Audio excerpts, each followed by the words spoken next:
우리 지난번에 물건 한번 뽑았었잖아요. 그중에 하나 임장 간다고 약속했었는데 책상 위에서 네네. 이미 선풍을 팔았잖아요. 네. 근데 꼭 이렇게 또 가야 될까요? 갔다 와야 마음이 놓이는 건 맞아요. 현장에 가서 부동산 사장님도 만나보고 현장 물건도 보고 현장 분위기도 보고 부동산 4군데 중에 2군데가 손님이 있네요. 3군데도 사람이 있어요.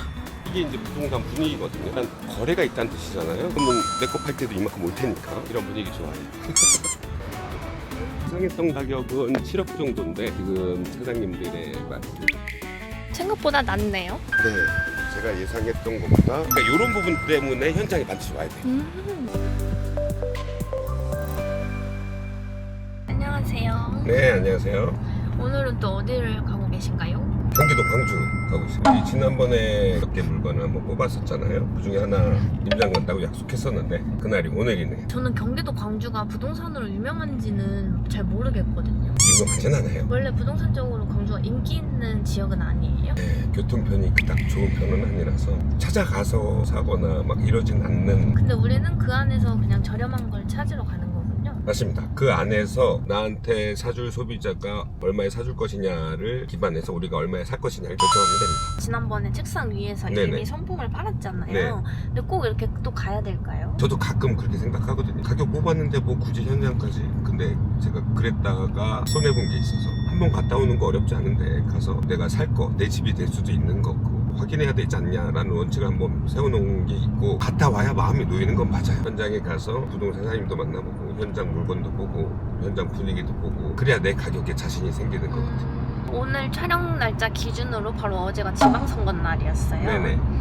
뭔가 보수와 진보 예, 당선되는 당에 따라서 부동산 시장이 많이 바뀔까요? 그럴 수 있어요. 시장이 바뀐다기보다는 정책이 조금 바뀌겠죠. 근데 정책에 따라서 시장이 반응하긴 합니다. 근데 시장을 막 휘어잡을 수는 없어요. 시장은 시장대로 움직이는 건데 시장 자체를 정책이 움직일 수는 없다라고 보거든요. 부동산 시장이 향후 어떻게 변할 것이냐에 대한 큰 방향성은 달라질 게 없다라고 저는 보고요. 사람들이 원하는 건 언제나 돈 버는 거, 좀 더 나아지는 거를 원하기 때문에 다만 이제 정책에 따라서 그걸 시행해야 되는 지자체 입장에서는 정책이 잘 따라주느냐 그렇지 않느냐에 따른 시간적 딜레이만 있을 뿐이죠. 특히나 서울 같은 경우에 공급 부족은 당분간 해결되지 않을 것 같거든요. 향후 전국이 가격 상승은 뭐 피하지 못할 것 같고요. 뭐 거의 사람들이 예상한 대로 되지 않았나 싶고. 어떻게 예상되는데요? 월세 높이겠죠. 갖고 있는 누가 세금 내는 거. 세금 내기 싫으면 팔아라 라는 얘기고 그리고 이번에 나왔던 것 중에 하나가 전세 낀 상태에서 무주택자일 경우에 살 수 있다 대신 실입주 2년 동안 해라라는 것도 다주택자 물건 공급으로 호가 상승을 어느 정도 일정 부분 막아준 효과가 있었기 때문에 그 부분에 대한 효과를 또 기대하고 이렇게 진행하는 것 같은데 근데 말이죠 이거 나왔었던 정책이란 말이죠. 계속 울거먹는 정책이란 말이죠. 이렇게밖에 할 수 없다는 걸 알면서도 참 좀 답답하단 말이죠. 별로 달라지는 액션이 없겠네요. 그렇죠. 얘기하기엔 좀 우리 대통령은 그래도 잘할 거야, 강하게 할 거야, 잘할 거야 뭐 이런 기대 심리가 있어서 지금 시장 반응이 되게 좋았단 말이죠. 근데 정책이 계속 이렇게 이전에 경험했던 건 또 급등해버리거든요. 제가 바라는 건 급등이 아닌데 그래서 결국 우상향은 분명하다. 다만 이런 정책 나올 때마다 올랐다 떨어졌다 올랐다 떨어졌다를 반복하면서 우상향할 거다. 그게 2, 3년 정도는 반복되지 않겠냐. 정리하자면 지방선거에서 누가 당선되든 간에 시장 우상향에 대해서는 큰 영향은 못 끼칠 것 같아요. 마음이 좀 아프네요. 뭔가 사람들이 이번에 좀 기대를 했는데 결과적으로 몇 년 전 정책이랑 똑같으니 그때도 근데 결국 집값도 올랐고 이걸 제가 정책 기획자가 아니라서 얼마나 다행인지 모르겠는데 잘 만들어서 상승률만 좀 맞춰줬으면 좋겠어요. 어떻게 해야 될까? 나도 참. 아니 무서워 죽겠어요. 저도 내년에 만기라서 나가야 되는데 진짜 매물 전세 없고 월세 없고 집값은 비싸졌고 뭔가 분명 정부에서 집값을 잡는다 했는데 제가 마주한 부동산 시장은 다 가격이 올라있단 말이에요. 맞아요. 내년에도 그럴 거고 내후년에도 그럴 거고 이게 멈추지 않을 거라는 게 가장 큰 문제죠. 난 그냥 이 동네에서 살고 싶은데 맞아요. 욕심이 많은 것도 아닙니다. 근데 쫓겨나야 돼. 네. 일단 권해드릴 수 있는 건 내가 살 집 사야 돼요. 그래 안 쫓겨나요. 제가 10년 전에도 똑같은 얘기를 했었던 것 같긴 한데 10년 전에 그 말 듣고 샀던 수강생 같은 경우 안 쫓겨나는데 그때부터 계속 전세 사신 분들은 이미 쫓겨났죠. 그래서 내 집 마련은 가장 좋은 생각인 것 같고 아무거나 사지 말고 저랑 상담한 후에 진행했으면 좋겠고 만약에 내 집 마련을 못한다 근데 모아놓은 돈도 없다 그럼 전세 대출도 요즘엔 좀 잘 해주지 않는 상태이기 때문에 전세 살다, 월세 살다, 내 월급 3분의 1 뺏기다, 절반 뺏기다, 70% 뺏기다 이렇게 되겠죠. 정부 웃을 정책자들이 수가 없네요. 잘 해주셨으면 좋겠습니다. 헛웃음이 나는군요. 잠시만요. 죄송한데 집이 너무 좋은데요? 브랜드 아, 아파트 좋은 아닙니까? 이분한 세상 뭐 브랜드라고 불러야 되나? 유명하지 마요. 전 아, 브랜드 그런가요? 좋아해요. 자이 이편한 세상. 네미안. 네. 네. 아직 가슴이 뛰는니? 브랜드 아파트는 집값에 큰 영향이 없나요? 아니요, 있어요. 주변에서 그 브랜드 아파트가 대장 역할을 하죠. 왜냐면 그 아파트 단지부터 찾아요. 소비자가 찾을 때. 그래서 그 아파트의 가격 향방이 다른 아파트의 가격에 영향을 끼치죠. 그래서 가격이 상승할 때는 가격을 이끌고요. 가격이 하락할 때는 제일 늦게 떨어지고요. 그렇잖아요. 방금 브랜드 좋아하신다고 말씀하셨잖아요. 네. 저만 그런가 해가지고. 아니요, 다들 그래요. 다들 레미안 살고 싶고 자이 살고 싶고. 도착했네요. 네, 우리가 가볼 때는 360에 3층 2호 라인. 이 아파트 간략하게 소개해 주신다면요? 이 아파트 같은 경우에 7개 동이 있고요. 400세대? 400세대 정도 되는 그렇게 크지 않은 단지긴 한데 만들어진 지 한 10년이 안 됐어요. 신축 아파트로 사람들이 좋아할 만한 아파트. 그래서 그런지 주변에 있는 구축보다 가격이 좀 있는 편이죠. 여기 지금 평균 매매가가 어느 정도예요? 지금 여기 같은 경우 호가가 7억 5천부터 진행하고요. 서울처럼 드라마틱하게 막 호가가 높아지지는 않았는데 지금 우리가 예상했던 가격은 한 7억 정도 팔 수 있지 않을까 이렇게 예상을 좀 했었었죠. 지금 7억 5천에 지금 물건이 나오고 7억 5천부터 8억 정도까지 물건이 나와 있고 그중에서 우리가 경쟁할 물건 찾아봤더니 7억 5천 정도 물건이랑 경쟁할 것 같고 거기서 이 물건 7억 5천짜리 물건은 고층이라서 저층의 물건과 대비했을 때 7억 3천. 근데 그 7억 5천짜리가 또 타워형이 아니었거든요. 우리가 입찰하는 물건 타워형이고 그래서 타워형인 것까지 감안하면 7억 1천 정도에 팔 수 있지 않을까. 7억 1천에서 1천만 원 정도의 절충선 생각해서 7억 정도는 팔 수 있지 않을까 이렇게 예상했는데 요거 물건 사람이 있는지 한번 확인해보고 부동산에서 확인해보고 명확해질 것 같긴 합니다. 지금 그러면은 아파트 가서 어떤 거 보실 예정이에요? 일단 전에 말씀드렸던 것처럼 우편함에 우편물이 쌓여 있는지 그리고 집에 사람이 살고 있는지를 확인을 해볼 거예요. 예, 여기 있네요. 일단 사람이 살고 있는 걸로 보이죠? 그 댓글에 보니까 네. 이 정도로 정도면? 우편물이 2개 정도 쌓여 있으면 네. 사람이 사는 거냐 안 사는 거냐 판단하기 어렵다고 아, 하시던데. 그래요? 우편물 정말 많이 쌓입니다. 경매 딱 들어가면 각종 막 말도 안 되는 곳에 우편물이 와요. 물론 우편물이 쌓여 있다고 해서 반드시 뭐 사람이 안 산다라고는 말은 못하겠지만 여러 가지를 종합해 봤을 때 우편물이 방금처럼 이렇게 비어 있으면 우편물 수거해 간다는 얘기거든요. 퇴근할 때는 집에 들어갈 때 우편물 수거해 가시는 분들 그래서 정리하시는 분들 같은 경우에 사람이 사는 거잖아요. 그럼 우리가 협상 대상자가 있으니까 경매 진행할 때 협상으로 진행할 수 있다라는 비용 산정이 가능하죠. 그럼 최소한 10개 이상 쌓여야 안 산다라고 예상할 수 있는 건가요? 제가 얼마큼 쌓여 있으면 이거 사람이 안 산다라고 하는 거 사진 찍어놓은 거 되게 많거든요. 그거를 제가 한번 보여드릴게요. 좋습니다. 네.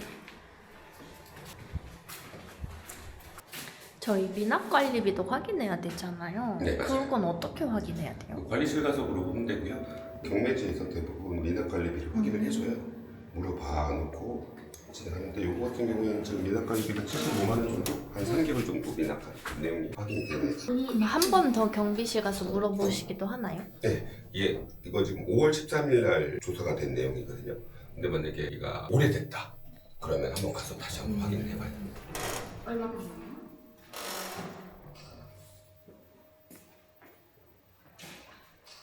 보시면 뭐 등기 붙였다 이런 내용이 없잖아요. 그러면 우편물도 잘 수거해서 우편물도 잘 받는다는 얘기죠. 그리고 방향이 이쪽이라서 전망을 보기는 좀 힘들겠네요. 여기는 사람이 사는 걸로 판단을 해도 되겠어요. 신축 아파트는 구축과 다르게 전기 계량기나 이런 거 확인할 수가 없거든요. 가려져요? 네, 가려져 있어요. 그러면 우편물이랑 앞에 스티커 붙어 있는지만 확인할 수 있겠네요? 네, 맞아요. 그러거나 이제 관리비가 많이 밀려 있으면 관리사 측에 혹시 나갔냐 이렇게 물어볼 수도 있고요. 아까 75만 원이라고 하셨잖아요. 네네. 그거는 많은 편인 거예요? 아니요, 그렇게 많지 않은 편입니다. 3개월 미납해서 75만 원 정도라고 한다면 그렇게 많이 밀린 건 아니에요. 만약에 사람이 안 사는데 물건은 그대로 두고 나왔어요. 그러면 그것도 강제 집행해야 되는 건가요? 네, 그래야 돼요. 네. 그 소유권이 나한테 왔지만 그 집 안에 있는 물건은 제게 아니잖아요. 그래서 해당하는 물건을 내 마음대로 끌어내면 안 되죠. 남의 물건이니까. 내가 그 집안에 함부로 들어갈 수가 없기 때문에 점유권이라는 게 없어요. 경매 낙찰받아서 명도하는 과정 속에서 이제 저로 협상을 하는 건데 점유권이 없는 상태에서 마음대로 침입을 하면 안 되겠죠. 네. 그래서 법원의 명령을 받아서 인도명령이라는 그걸 토대로 해서 법원 사람들하고 같이 문 따고 들어가야지. 비용이 얼마예요? 그런 건? 일단 개고할 때 문을 따주는 데도 있는데 개고까지는 그렇게 큰 돈은 들지는 않고요. 그런데도 불구하고 점유권을 나한테 줄 사람, 인도해 줄 사람이 없다라고 한다면 돈이 좀 많이 들어갈 수 있어요. 30평 기준으로 500에서 700 정도 떼집니다. 그래서 보수적으로 계산을 해야 되는 맞아요. 거군요. 근데 사람이 있다면 협상할 여지가 굉장히 높기 때문에 한 200, 300 정도 잡고요. 사람이 없을 경우에는 이제 저한테 인도해 줄 사람이 없으니까 법적으로 진행하는 데 들어가는 금액이 500, 700 정도. 그래서 사람이 있는지 없는지에 따라서 200을 결정할 것이냐, 700을 결정할 것이냐가 달라지죠. 그래서 사람이 있는 게 낫다고 하신 거예요? 훨씬 더 나아요. 저는 괜히 싸울까 봐 없는 게 나은 건 줄 알았거든요. 아니 그렇지 않습니다. 사람이 있는 게 명도 과정도 재밌어요. 네, 재밌습니다. 이제 부동산 가시나요? 네, 부동산 가서 지금 신축이라서 샤시가 돼 있는지 여부는 따로 따져볼 필요도 없는 것 같고요. 관리사무소 가까이 있으니까 한번 물어보죠.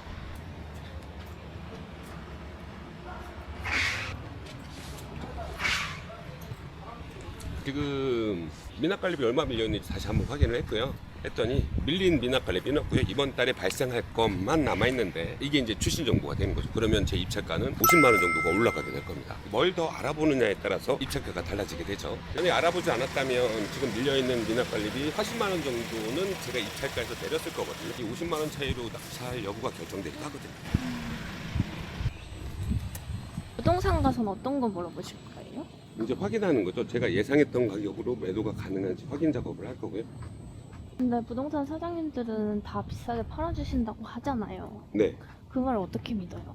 못 믿어요.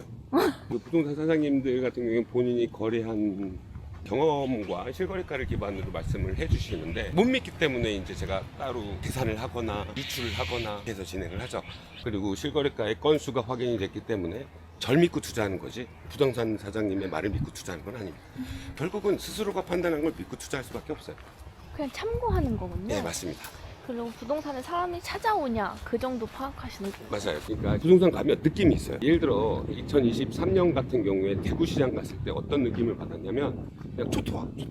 이거 경매 나왔는데 혹시 사장님 이거 얼마에 팔아줄 수 있어요? 못 팔아. 이게 바로. 산 사람이 없어서요? 네. 방문자조차가 없으니까 부동산 사장님도 흥정을 해봤어야 뭐 팔린다 안 팔린다가 있을 텐데 흥정조차 해보는 사람이 없으니까 지금 하지 막 이런 말을 하거든요. 근데 그거는 거기에서 일을 하시는 부동산 사장님 아니고서는 알 수가 없는 데이터 내용이라서 이런 것들을 들으려고 하는 거죠. 부동산이 되게 많은데 4개 다 들어가세요?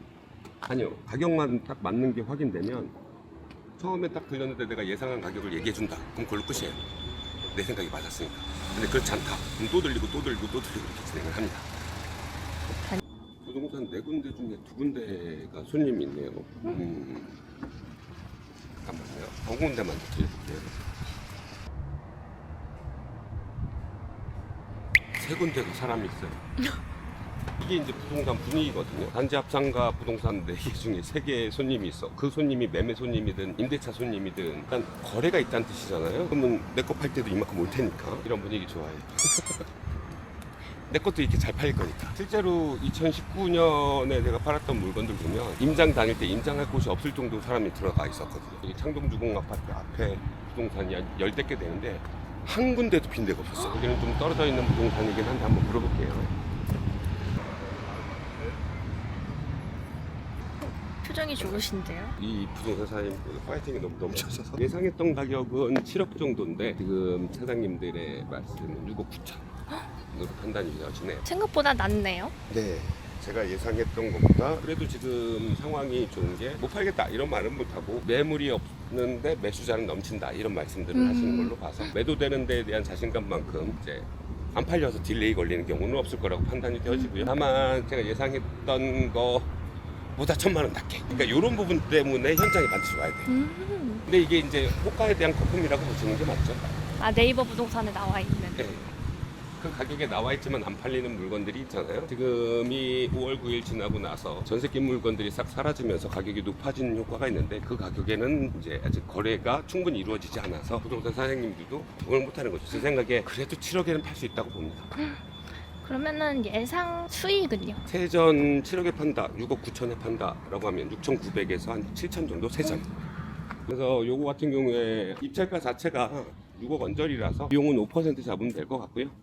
수익은 10%, 매매 사업자의 경우 그래서 입찰가 붙는 방식대로 진행을 하면 될 것 같습니다. 그러면 그 1,000만 원은 어디서 빼는 거예요? 그냥 나의 수익금? 수익? 아니요, 전 수익을 포기하지 않습니다. 그냥 팔 금액을 6억 9천으로 다시 책정해요. 그러면 5억 8,650 정도의 입찰가가 나오네요.